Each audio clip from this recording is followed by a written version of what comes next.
Most fruit trees, they demand a ton from us.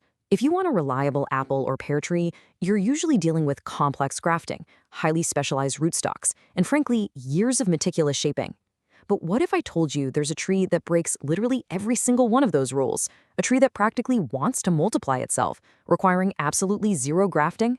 Well, welcome to this explainer. Today, we're unlocking the secret of the infinite fig tree. We're going to look at how a single humble branch can be transformed into a lifetime supply of trees, giving you a lush, fruiting orchard way faster than you probably ever thought possible. And when I say this cloning method is reliable, I mean we're talking about a track record that spans millennia. For 2,000 years, figs spread across the Mediterranean not by seed, but by cuttings.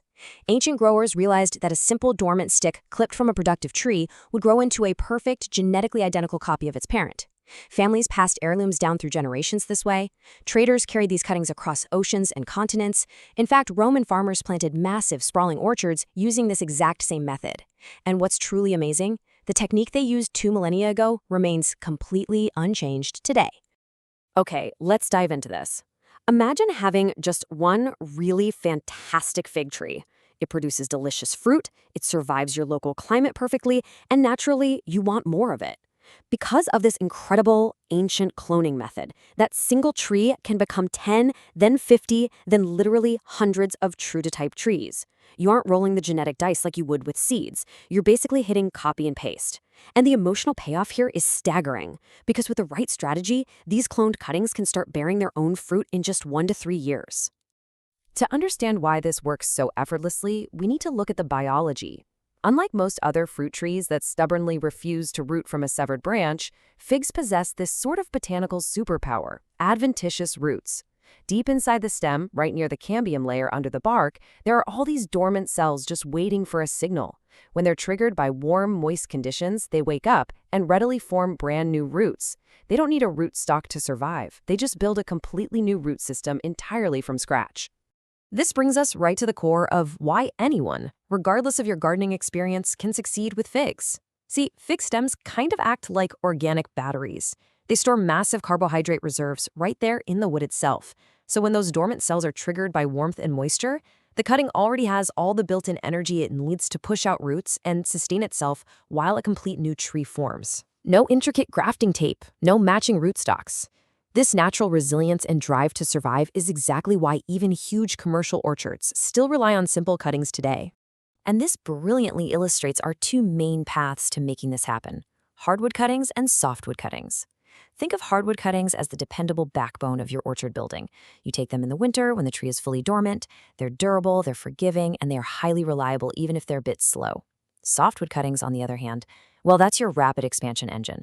Taken from fresh green growth between spring and fall, they do demand high humidity, but man, they root incredibly fast. Knowing how to use both means you can basically propagate year-round. Let's start with the hardwood blueprint, which is incredibly beginner-friendly. During winter, you just select some 1-year-old wood, ideally somewhere between the thickness of a pencil and your thumb. You'll cut that branch into segments about 6 to 10 inches long. And here's a pro tip. Make a flat cut on the top and an angled cut on the bottom so you always remember which way is up. Remove any lingering leaves, but be super careful to protect the tiny dormant buds. Finally, dip that angled base in rooting hormone. Because these are fully dormant, they're wonderfully forgiving. You can actually store them in a bag in your fridge for months until you're ready to plant. Now, what's really interesting about this next method is how quickly it scales. While hardwood is your winter backbone, the softwood blueprint lets you rapidly scale up during the actual growing season. One mature tree can give you dozens of these cuttings in a single summer. You're going to snip off 4 to 8 inches of fresh green growing tips, strip away the lower leaves to prevent moisture loss, but make sure to keep 1 or 2 leaves at the very top to drive photosynthesis. Dip the base in your rooting hormone, and since this greenwood dries out super quickly, you absolutely must place them inside a humidity dome or a clear plastic bag to lock all that moisture in while the roots develop. But where exactly do we put these newly prepped cuttings? Well, the secret to success here isn't some magic soil. It's oxygen and sterility to prevent rot. A standard mix of half peat or cocoa coir and half perlite works wonderfully. If you know you tend to overwater, and hey, we've all been there, pure perlite or sterile sand offers excellent drainage and practically eliminates rot entirely. You can even root them in a simple glass of water, which is pretty fun because you can literally watch the roots grow, though they might take a bit longer to adapt when you eventually move them to soil. And if you happen to have a hydroponic setup like an AeroGarden, the constant oxygen and warmth will accelerate the rooting dramatically. I mentioned rooting hormone earlier. Now, because of those adventitious roots we talked about, figs absolutely can root without any hormone at all. But using a rooting powder or a stronger rooting gel is kind of like an insurance policy. It significantly boosts your success rates, especially in specific, more challenging scenarios. If you're growing in a cold climate, dealing with thick, stubborn hardwood varieties, or using a wetter medium where rot is a bigger concern, that little dip of hormone acts as a powerful catalyst to get those roots pushing out before any rot can even set in. Of course, nature has a learning curve and we all make mistakes, but knowing the common pitfalls ahead of time gives you a huge advantage. Overwatering is by far the #1 killer. Figs like to be moist, not swimming.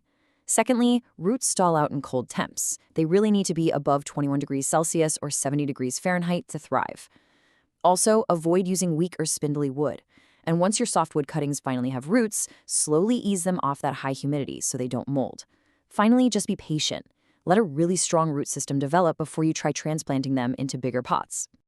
Now, you might be thinking, this all sounds great if you live in a warm Mediterranean climate, right? But what if you live somewhere freezing? So the crucial point is this. Cold climates aren't actually a disadvantage when it comes to propagation. If we completely reframe how we look at this, a harsh climate like Canada's is actually a unique, built-in propagation superpower. Think about the strategic advantages here. A long, deep winter dormancy means the tree's wood is perfectly primed and rested for taking top-tier hardwood cuttings. While it's freezing outside, you can start rooting those cuttings indoors. By May, you don't just have a stick in the mud. You've got a small tree with a massive 2 to 3 month head start. Once they're planted outside, the incredibly long summer days of northern climates drive rapid, explosive growth, while the cool nights naturally keep pest and disease pressure incredibly low. It's a total win-win. So, we've covered the biology, the blueprints, and the climate strategy. But what happens when we put this all into practice over time? How exactly does this simple ancient math compound? We know one tree can make a few cuttings, but let's look at what happens when those cuttings grow up and start producing cuttings of their very own. How fast can one single tree truly multiply? Let's move ahead and see how this builds, because this is where the math gets absolutely mind-blowing. In year 1, you start with one tree, take 10 cuttings, and with a modest 70% survival rate, you end up with about 8 trees total. Not bad, right? But in year 2, all 8 of those trees can now yield cuttings. Suddenly you're producing up to 160 cuttings, resulting in around 90 new trees. By year 3, those 90 trees can produce over 1,000 cuttings. Even factoring in a really conservative survival rate, you are left with over 800 trees. From a single parent plant, you have cultivated a massive, commercially viable orchard in just 3 short years. It's a staggering reminder of nature's abundance when we just align ourselves with its rules. The propagation of figs isn't some closely guarded industry secret. It's an ancient tradition of sharing, perfectly designed to be accessible to absolutely anyone. You don't need a degree in botany, and you definitely don't need thousands of dollars. You just need a branch, some soil, and a little bit of warmth. As the old saying goes, the best time to take a fig cutting was last winter. The second best time is today. So, looking around at the space you have, whether it's a sunny windowsill or a vast backyard, what's stopping you from starting your orchard today?